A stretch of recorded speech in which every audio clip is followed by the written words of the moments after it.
তালা ইবনে উবাইদুল্লাহ রাদিয়াল্লাহু আনহু বলেন, নজদবাসী এক লোক রাসূলুল্লাহ সাল্লাল্লাহু আলাইহি ওয়াসাল্লামের কাছে আসলো। তার মাথার চুলগুলো ছিল এলোমেলো। তার আওয়াজ আমাদের কানে আসছিল, কিন্তু সে কি বলছে তা বোঝা যাচ্ছিল না।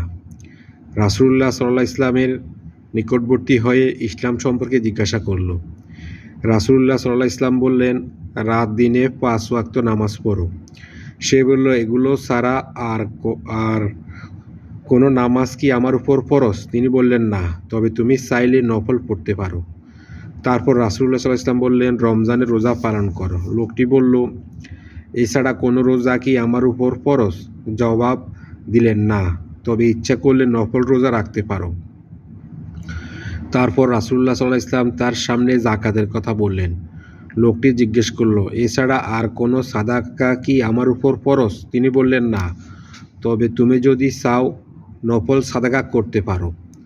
অতঃপর লোকটি একথা বলতে বলতে চলে গেল। আল্লাহর কসম, আমি এর উপর কিছু বাড়াবো না এবং এর থেকে কিছু কমাবো না।